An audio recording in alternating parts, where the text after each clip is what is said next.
Students grade 9 आज हम जो टॉपिक कर रहे हैं चैप्टर नंबर 9 जो ट्रांसपोर्ट का है उसका करें ब्लड डिसऑर्डर्स कि हमारे ब्लड में किस तरह के डिसऑर्डर्स होते हैं। स्टूडेंट्स पीछे हमने जो टाइप्स इसकी पढ़ी हैं तो उसकी शेप्स यहाँ पे भी इस पेज पे भी हैं, तो वो आप इसको यहाँ से देख सकते हैं। अब यहाँ पे डिसऑर्डर्स की तरफ हम आएंगे तो सबसे पहले हमारे पास डिसऑर्डर आ रहा है, वो है ल्यूकीमिया, जिसको ब्लड कैंसर कहा जाता है। Leukaemia is the production of the great number of the immature and abnormal white blood sales. तो इसका मतलब है कि ये जो बीमारी है वो बेसिकली वाइट ब्लड सेल्स की है, कि वो अभी पूरी तरह से मेच्योर नहीं होते लेकिन इसकी प्रोडक्शन ज़्यादा होना शुरू हो जाती है या भी नॉर्मल सेल्स प्रोड्यूस होते हैं। दिस इज़ काज बाय, इसकी वजह क्या है? This is cause by the cancerous mutation, जो कि जीन है उसके अंदर थोड़ा सा चेंज आ जाता है, जिसकी वजह से एबनॉर्मल सेल्स जो हैं प्रोड्यूस होते हैं वाइट ब्लड सेल्स के। बोन मेरो में आपको हम पहले ही पढ़ चुके हैं कि बोन मेरो में ही जो ब्लड है उसके सेल्स बनना शुरू होते हैं, तो ये भी बोन मेरो में ही बनते हैं। लेकिन इनकी जीन जो कि वाइट ब्लड सेल्स में जिसमें म्यूटेशन आ चुकी होती है तो इस वजह से ओवर प्रोडक्शन होता है। तो ओवर प्रोडक्शन का मतलब है कैंसरियंस, तो वो लीडिंग काज टू कैंसर होता है, या फिर वो लैम्फ टिश्यू सेल्स की वजह से होते हैं। द वहाँ पे ज़्यादा इस तरह कैंसरियस सेल्स हो तो भी होंगे। This mutation result in uncontrol production of defective white blood cells, leucocytes कहा जाता है। It is very serious disorder and patient need to change. अब इसका ट्रीटमेंट क्या है कि उसको चेंज करना पड़ेगा blood regularly with the normal blood got from the donors. It can be cured by bone marrow transplant. ये जो गोदा सा पाया जाता है मेन हड्डियों में, बड़ी हड्डियों में, तो उसमें उसके ट्रांसप्लांट से भी इस प्रॉब्लम को सॉल्व किया जा सकता है, लेकिन ये बहुत ज़्यादा जो है एक्सपेंसिव प्रोसेस हो सकता है। अगला हमारे पास जो प्रॉब्लम आ रहा है इट्स थैलीसीमिया। स्टूडेंट्स, जो ल्यूकीमिया है वो वाइट ब्लड सेल्स का डिसऑर्डर है, यानी उसके जीन में प्रॉब्लम म्यूटेशन होती है, जिसकी वजह से म्यूटेशन का मतलब चेंज होना, और उसकी वजह से नॉर्मल जो सेल्स हैं या immature cells white blood sales हैं वो प्रोड्यूस होते हैं बोन मेरो में। और ये थैलीसीमिया जो है वो रेड ब्लड सेल्स के जो हीमोग्लोबिन जो प्रोटीन है जिसका काम है कि ऑक्सीजन को कैरी करे, उसके जीन में चेंजेस आ जाते हैं। It is also called the Coles anemia on the name of the Thomas B. Cole, an American physician. It is a genetic problem due to the mutations in the gene of the hemoglobin. Mutation result in the production of defective hemoglobin and patient cannot transport oxygen properly. The blood of these patients to be replaced regularly, इसको भी replace करना पड़ता है regularly with normal blood. It can be cured with bone marrow transplant but does not give 100% cure rate. अब यहाँ पे जो हमने देखा है कि जो ल्यूकीमिया का जो इलाज है अगर उसमें बोन मैरो ट्रांसप्लांट हो तो वो काफ़ी हद तक सही साबित हुआ है, और इसमें ये कि 100% क्योर नहीं होता। फिर भी यहाँ पे कुछ हमें इंफॉर्मेशन दी गई है तो वो भी हम डेट करें। The world observe the international thalassaemia day on the 8th of May. This is dedicated to raise the public awareness about thalassemia and to highlight the importance of the care for thalassemia patients.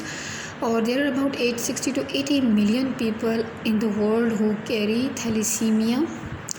India, Pakistan और Iran are the seeing the large increase of thalassemia. तो ये जो ममालिक जिसमें हमारा पाकिस्तान भी शामिल है और पड़ोसी ममालिक दोनों मौजूद हैं जहाँ पे थैलीसीमिया के पेशेंट बहुत ज़्यादा हो रहे हैं। पाकिस्तान में सिर्फ पाकिस्तान में 2,50,000 रुपये और 50,000 स्टूडेंट पेशेंट्स जो हैं वो इसके हैं।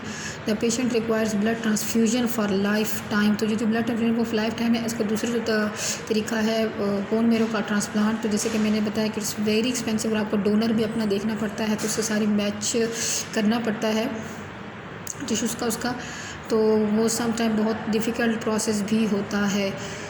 अगला हमारे पास आ रहा है ब्लड ग्रुप सिस्टम के। जो ब्लड ग्रुप सिस्टम है वो क्या है? तो फ्रेंड्स ये दो तरह के सिस्टम हमारे पास, एक है ABO ब्लड ग्रुप सिस्टम और दूसरा जो हम आपके पास नेक्स्ट पेज पे आ रहा है वो है RH blood group system.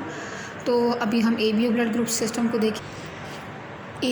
Blood group systems are classified based on the presence or absence of antigens on the surface of the red blood cells. तो किसकी बेस पे कि एंटीजन कौन सा है रेड ब्लड सेल्स के ऊपर, तो उसके बेस पे हम जो है ना ब्लड ग्रुप इसमें देखेंगे। तो एंटीजन क्या चीज़ है? Antigen is a molecule that can stimulate N immune response. तो ये खुद एक मॉलिक्यूल होता है, इसकी अपनी नेचर एक मॉलिक्यूल की है जो कि इम्यून रिस्पॉन्स को स्टिमुलेट करता है। ABO blood group system, it was discovered by the Austrian scientist Karl Landsteiner who found 4 different blood types in 1900। तो ये कब डिस्कवर हुआ था? 1900 में उसे डिस्कवर किया था। He was awarded the Nobel prize in medicine for his work. In this system there are 4 different blood groups होते हैं विच आर नॉर्मली हम जानते हैं ए बी और फिर ओ। तो उसमें क्या है कि कैसे हमें पता चलता है कि ये ए ग्रुप है या बी ग्रुप है। तो एंटीजन्स को हम देखेंगे, जैसे हमने पहले भी कहा कि एंटीजन जो एक मॉलिक्यूल है जो उस रेड ब्लड सेल के ऊपर होगी, तो इससे पता चलता है कि इसका ब्लड ग्रुप कौन सा है। तो इस तरह से a person having the antigen A has blood group A and a person having antigen B has blood group B and a person having both antigen has blood group A B and the person जिसके में कोई भी antigen नहीं है तो उसका blood group O होगा। After birth, अब एंटीजन तो हमारी बॉडी में फेटस जब अभी बच्चा पैदा भी नहीं तभी डेवलप होते हैं, जैसे ही ब्लड तो उसी बेस पे वो ब्लड ग्रुप उसका कहलाता है। लेकिन after birth 2 types of antibodies, for example the anti A and anti B antibodies. इसका मकसद बेसिकली ये होता है कि अगर किसी का ब्लड ग्रुप ए है तो उसमें एंटी बी एंटीबॉडीज़ होती हैं ताकि कहीं गलती से एंटीजन बी वाला ब्लड ग्रुप उसको ना लग जाए, और अगर वो लग जाता है तो फिर वो अक्यूमुलेशन हो जाती है, ब्लड के सेल्स आपस में जुड़ जाते हैं, तो वो सही नहीं होती। ये एक दूसरे को प्रोटेक्ट करने की एक ग्रुप को दूसरे ग्रुप से एक्सचेंज होने से रोकता है। तो अब देखते हैं यहाँ पे हमारे पास एग्जांपल भी कि अगर किसी पेशेंट किसी भी पर्सन का ब्लड ग्रुप ए है तो उसके एंटीजन उसके ऊपर ए होगा। हम एंटीजन की वजह से ही उसका ब्लड ग्रुप पहचानते हैं, लेकिन उसके अंदर जो एंटीबॉडी होगी वो बी होगी। इस तरह से अगर किसी ब्लड ग्रुप किसी पर्सन का ब्लड ग्रुप बी है तो उसके अंदर एंटीजन बी होगा और एंटीबॉडी उसके ब्लड में बी होगी। तो स्टूडेंट यहाँ पे सामने टेबल भी दिया हुआ है, वहाँ से भी गौर से देखेगा, इसको अच्छे से समझ सकते हैं कि ए बी और ब्लड ग्रुप ए तो दोनों एंटीजन्स ए बी होंगे, लेकिन उसके अंदर एंटीबॉडी कोई नहीं, क्योंकि अब ए के एंटीबॉडी या बी की अगर होगी तो फिर वो एक दूसरे को किसी एक को रोकेगी।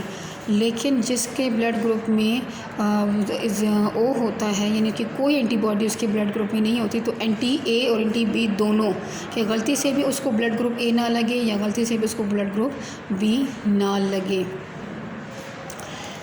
Blood transfusion in A B blood group system, यानी अगर कभी कभी सिचुएशन ऐसी जैसे कोई इंजरी की वजह से अचानक ऑपरेशन की वजह से ऐसा होता है कि ब्लड ट्रांसप्लांट करना और ब्लड देना पड़ता है पेशेंट को, तो उसके भी तरीका वजूहात हैं, तो वो हमें कुछ यहाँ पे डिस्कस करेंगे इस टॉपिक में कि blood transfusion is the process of transferring blood और the blood based products from one person into circulatory system of another. Blood based products मतलब प्लाज्मा भी हो सकता है। Plasma blood transfusion can be life saving in some situations such as the massive blood loss due to the injury, यानी injury की वजह से फिर हम ब्लड लगवाना पड़ जाए, और can be used to replace the blood lost during surgery. People suffering from the anemia, hemophilia, thalassemia और sickle cell disease may require frequent blood transfusions. तो हीमोफीलिया जो पेशेंट होते हैं उनका जो ज़रा से भी कट लगे तो उनका जो ब्लड है वो सारा का सारा निकलना शुरू हो जाता है, यानी ब्लड लॉस उनका भी बहुत ज़्यादा होता है ज़रा से कट पे भी। तो उनको जो जैसे हमने कहा कि वाइट ब्लड सेल्स जो प्लेटलेट्स हैं वो ब्लड क्लॉट करते हैं ताकि ज़्यादा से ज़्यादा ब्लड लॉस ना हो, तो उनकी प्लेटलेट्स उस तरह काम नहीं करती जिसकी वजह से ब्लड का लॉस होता है, तो ऐसे हीमोफिलिक पेशेंट्स को भी ब्लड लगवाना पड़ जाता है।